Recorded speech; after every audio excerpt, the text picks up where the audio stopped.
Good morning, ladies and gentlemen. The scene of a conventional war that you see, it's outdated. The last conventional war was fought in Iraq.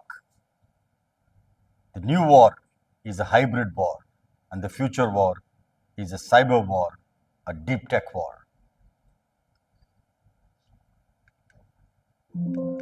The new war will not comprise of soldiers. It won't have missiles. It won't have frigates and ships and tanks and submarines. What it will have is satellites, currencies, cyber currencies, deep states, AI, and all everything to do with technology. And therefore, what I'm going to talk about is how these threats are going to threaten the existence of nations, how they will manifest in form of national security threats. That's the topic of today's discussion, the invisible frontiers of national security. But before I get on with what I have to say, there's a disclaimer. The disclaimer is there because what I'm going to talk is not yet in the full realm of possibility. It is taking shape in many ways. The entire presentation itself has been developed using AI, and AI is though predictable but as much unpredictable. Therefore, the disclaimer that anything that I say is not meant to harm anyone intentionally or unintentionally. What are the new threats to the world order? What is the threat that will manifest in our national security?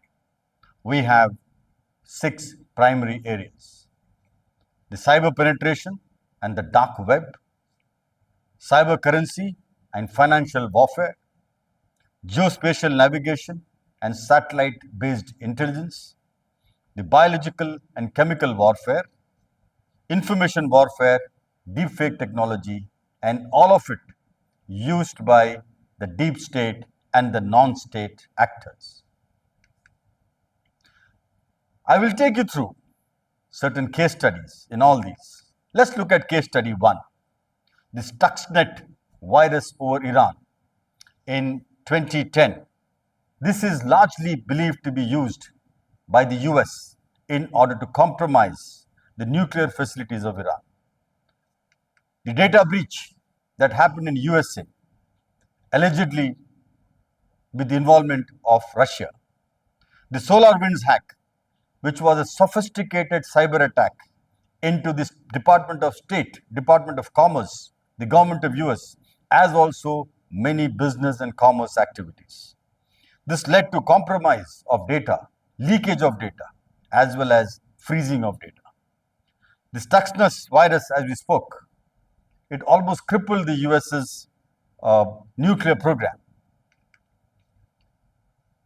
The next, but an extremely important and unknown threat to national security is what is geospatial navigation. There was a day when navigation by marines, by ships, was done by a simple instrument called sextant. The mariners used this onboard ship to take sights of stars and work out triangulation to decide, to work out their position. Those days are gone. Columbus is no more in the sea. Today what we have is global positioning system and its equivalent. The dominance of geospatial navigation is a new threat, is a new war domain. The GPS, as we all popularly know, is used for navigation across the world. Your phones have GPS, your cars have GPS, your vehicles, ships, aircrafts, everything has GPS. And we all believe that GPS is navigation. But that's not the true thing. Geospatial navigation is the base term, whereas GPS is a technology owned by this Department of State of US, which was created by the US Air Force for use exclusively by the US military. Subsequently, it was made available for civilian use and later for use across the continents. The spread of GPS has dominated many areas of work, whether it is commerce, whether it is navigation, whether it is stock markets, whether it is power systems, and many more. Today, GPS is all prevalent. What is the threat that comes with GPS? The GPS today practically controls our life. In order to challenge the dominance of GPS, China has come up with Baidu. The Russians have come up with GLONASS. The Europeans have Galileo. But is the dominance of GPS ever challenged? Not yet. But what it is likely to do, without the GPS today, we cannot perform. Our stock markets are controlled by GPS. You will be surprised to know that the B.Sc and N.Sc depend on the atomic clock which is given by the GPS. Even though India is trying to switch over to Navik, its own system, but it's a long way off. How GPS controls the stock market? How GPS controls the transactions? Because all financial transactions have time value and therefore they have time stamping. What is this time stamping? The precise time at which a financial transaction is done decides on the value of the currency exchange or the value at which you bought a stock. The switching off of GPS can cripple navigation systems, can cripple financial transactions, can cripple power systems, and many more dependent systems across the world. It is believed that GPS controls more than 1.5 trillion to 2 trillion of world commerce. US alone benefits almost $70 billion because of GPS usage by the world. Should India not move on to Navik? It's a question in the minds of Indian government. Then comes next the deep fake, the cyber area, the financial Cold War. What happens here? The financial Cold War is twofold.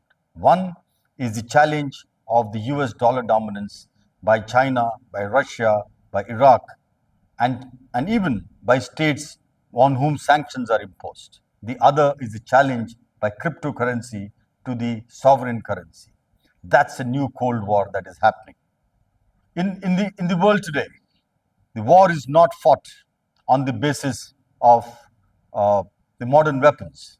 We have many other strikes that happens. The biological warfare is a new form of warfare. Coronavirus has brought to light the possibility of biological warfare or chemical warfare taking shape in the normal course of our daily lives. All these are used by deep state. What is this deep state? A deep state is the unknown arm of either a nation or an arm which performs for the nation without the sovereign acceptance. The deep state has its own powers. The deep state can influence the policies of the own state, or it is made to operate and influence the policies and population of a competitive state, if not an enemy state. The deep state is hidden in the cyber web. They are the ones who exploit the strengths and weaknesses of the cyber, the dark web, to operate and cripple the functioning of other nations. That, on one hand, is a deep state which is supposedly believed to be operated in conjunction with the nation state. Then there are non-state actors, the non-state actors who challenge the world order, the ISIS, the Taliban, the Al-Qaeda, the Naxal organizations, the drug lords, the cyber criminals.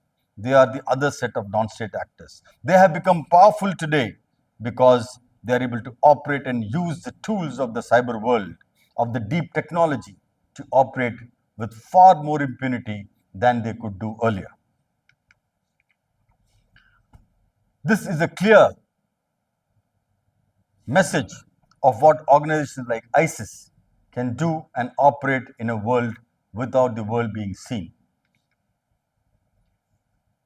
Then there is this dark web and misinformation. What is dark web? Dark web is that part of the cyber web which is unknown, which cannot be traced, whose origin cannot be traced, but there are people operating it. And using that dark web, they create fake videos, deep fake videos, misinformation, misalignment. They manipulate people's minds and they use this for many operations in order to control different communities, different ideologies, and even to create differences between communities. For instance, when there are two communities living together but have different ideological origins, and they have small differences that can be exacerbated by providing deep fake information. You can lead to religious fight. You can lead to ideological wars. You can lead to civil wars by simply misusing the dark web and providing deepfake information in order to influence human minds. These are the real threats to national security in the modern times. And all this is driven by artificial intelligence. The AI has made the possibilities of these six type of threats multiple fold possible. What does AI do? AI has autonomous operability. It brings autonomous operability so that the challenge is unimaginable. You have non-traceability. AI operates from the dark web. You cannot trace where the attack came from. You cannot trace where the financial transaction have from. You cannot trace from where you were hacked. That's what is non-traceability. Anonymity, legal impunity. Tomorrow there is a cyber attack on you. Tomorrow a deepfake information is released.